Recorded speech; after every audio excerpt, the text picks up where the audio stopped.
ఇక సూర్యాపేటలో deputy CM బట్టి విక్రమార్క మాట్లాడుతున్నారు. లైవ్ చూద్దాం. వంగవీటి రామారావు గారికి, పాండురంగారావు గారికి, పారా సీతయ్య గారికి మరియు అన్ని మండల కాంగ్రెస్ కమిటీ అధ్యక్షులకి, అనుబంధ సంఘాల అధ్యక్షులకి ఈ కార్యక్రమంలో పాలు పంచుకోవడానికి ఇక్కడ విచ్చేసినటువంటి రైతు సోదరులకి, మహిళా సోదరిమణులకి, పాత్రికేయ మిత్రులకి మీ అందరికి కూడా ముందుగా నా హృదయపూర్వకమైనటువంటి నమస్కారాలు. ఈనాటి ఈ కార్యక్రమం దాదాపు 10,000 ఎకరాలకి సాగునీరు అందించేటువంటి 2 లిఫ్ట్ ఇరిగేషన్ సంబంధించిన కార్యక్రమం ఇక్కడ ఏర్పాటు చేసుకొని మనం ఇక్కడ సభ పెట్టుకున్నాం. ప్రభుత్వం వచ్చి కేవలం 90 రోజులు అవుతా ఉంది. 3 నెలలు కూడా సక్రమంగా పూర్తి కాలేదు. కేవలం 3 నెలల్లోనే మరి లిఫ్ట్ ఇరిగేషన్లో ఎస్టిమేషన్స్ ఎప్పుడు వేశారు, సర్వే ఎప్పుడు చేశారు, శాంక్షన్ చేశారు, టెండర్లు పిలిచారు, ఇవాళ భూమి పూజ చేసుకొని కార్యక్రమం ముందుకు పోతా ఉన్నాం. అంటే ప్రజాప్రతినిధులుగా గెలిచిన మరుక్షణం నుంచే ఒక్క క్షణాన్ని కూడా వృధా చేయకుండా మీకు ఏ రకంగా నీళ్లు అందించాలనేటువంటి తపనతో పనిచేస్తే తప్ప ఇది సాధ్యమయ్యే పని కాదు. నేను ఎన్నికల కంటే ముందు ఉత్తమ్ కుమార్ రెడ్డి గారు హుజూర్ నగర్ వచ్చినా, కోదాడు వచ్చినా చాలా సభల్లో 50,000 తగ్గకుండా ఎన్నికల్లో మేము గెలవకపోతే రాజకీయాల్లో ఉండమని చెప్పి చాలా సందర్భాల్లో ప్రకటనలు ఇచ్చేవాళ్ళు. మేము అనుకునేవాళ్ళం, ఎందుకు ఉత్తమ్ కుమార్ రెడ్డి గారు ఇలా స్టేట్మెంట్ ఇస్తా ఉన్నారు,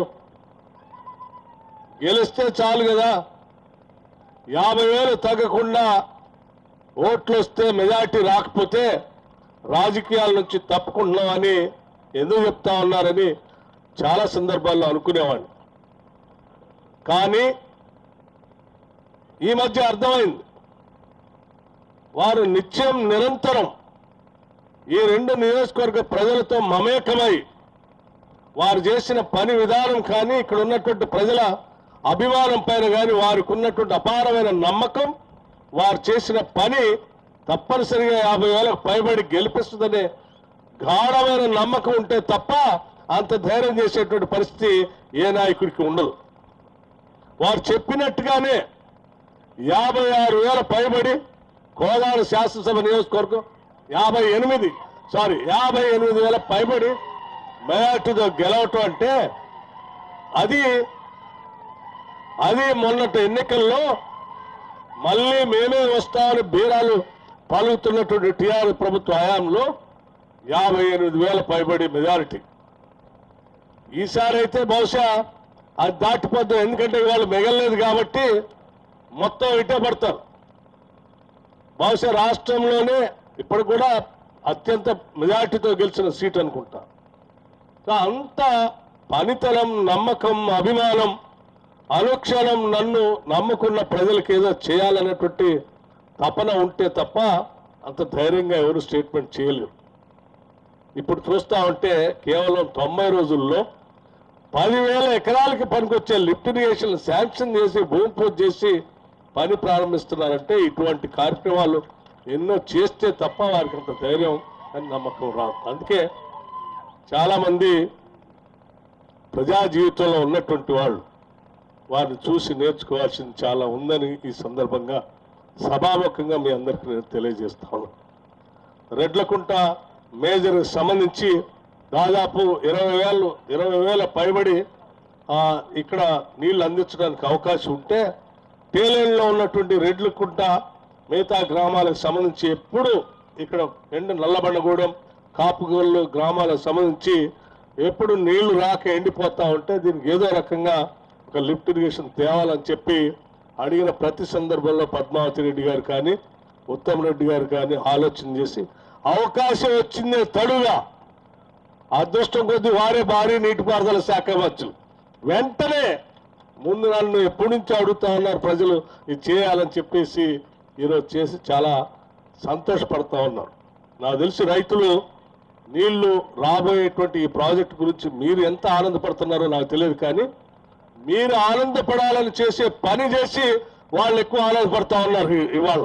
అటువంటి నాయకులు ఉండటం నిజంగా కోదాడ హుజూర్ నగర్ నియోజకవర్గ ప్రజల అదృష్టంగా నేను భావిస్తూ, ఇంకొక దారికి కూడా మరి అది ఉత్తమ్ పద్మావతి రెడ్డి గారు లిఫ్ట్ ఇరిగేషన్ 2009లో ఆనాడు కాంగ్రెస్ ప్రభుత్వం ఉన్నప్పుడు పెట్టినటువంటి ప్రాజెక్టు మధ్యకాలంలో ఒక 10 ఏళ్ళు సరే వేరే పార్టీ అధికారంలో రావటం, వారి ప్రాధాన్యత ఏంటో మనందరికీ తెలిసిందే. కాళేశ్వరం లాంటిది అని కట్టించి పూర్తిగా అందులో కుంగిపోయేటట్టు చేసినటువంటి పాలకులు పనికొచ్చేటువంటి ఉత్తమ్ పద్మావతి రెడ్డి గారి లాంటి లిఫ్ట్ ఇరిగేషన్ పూర్తిగా వదిలేయటం వల్ల అది మూలన పడిపోతే, తిరిగి దానికి కూడా మళ్ళీ నిధులు శాంక్షన్ చేసి అక్కడ ఒక 5,000 ఎకరాలకు నీళ్లు వచ్చేటువంటి కార్యక్రమాన్ని రెండింటినీ ఈరోజు మనం ఇక్కడ ప్రారంభోత్సవం భూమి పూజ కార్యక్రమం చేసుకుంటున్నాం. చాలా సంతోషం అని చెప్పి మీ అందరికీ నేను సవినయంగా మనవి చేస్తూ, అట్లాగే ఈ రెండే కాదు, నేను గతంలో కూడా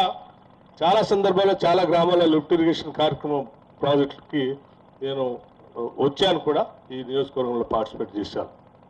సహజంగా పాలకులు కానీ ప్రభుత్వాలు కానీ ఎప్పుడు గెలిచిన తర్వాత గెలవక ముందు ఇచ్చేటువంటి హామీలు ఒక రకంగా ఉంటాయి, గెలిచిన తర్వాత ప్రజలను వదిలేసి తన పనిలో తల ఉంటారు. కానీ ఈనాటి మన కాంగ్రెస్ ప్రభుత్వం, మన నాయకత్వం, మంత్రివర్గంలో ఉన్నటువంటి సహచర మంత్రులు అందరూ కూడా, శాసనసభ్యులు కూడా గెలిచిన మరుక్షణం నుంచి మనం ఏమేమి హామీలు ఇచ్చిన హామీలను ఏ రకంగా అమలు చేయాలన్నటువంటి తపనతో ముందుకు పోతున్నటువంటి ఇందిరమ రాజ్యాన్ని ఈరోజు మనం చూస్తా ఉన్నాం. ఆ తపన ఉన్నది కాబట్టే కేవలం 90 రోజులు కూడా పూర్తి కాకముందే మేము ప్రమాణ స్వీకారం చేసిన 10 నిమిషాల్లోనే మేము ఇచ్చిన మాట ప్రకారం మహిళలందరికీ ఉచితంగా ఆర్టీసీ బస్సులో ఉచిత ప్రయాణం చేపిస్తామంటే 10 నిమిషాల్లో వచ్చి ప్రారంభోత్సవం చేశాం. దాదాపు రోజుకి 2 కోట్ల రూపాయలు దానికోసం మేము ప్రభుత్వం చెల్లిస్తా ఉన్నాం. దాంతోపాటు ఇప్పుడు వారు చెప్పినట్టు వైద్య ఆరోగ్య ఖర్చుల కోసం రాజీవ్ ఆరోగ్యశ్రీ కింద 10 లక్షల రూపాయల పథకాన్ని అదే రోజు మేము ప్రమాణ స్వీకారం చేసిన అరగంటలో కార్యక్రమాన్ని ఇచ్చాం. అలాగే మీ అందరికీ తెలిసిందే, వారు పౌర సరఫరా శాఖ మంత్రులుగా కూడా ఉన్నారు. మహిళలందరికీ, రాష్ట్రంలో ఉన్న ప్రజలందరికీ, అర్హత కలిగినటువంటి వాళ్ళందరికీ కేవలం 500 రూపాయలకే గ్యాస్ సిలిండర్ ఇస్తామని చెప్పాం. ఇచ్చి ఈరోజు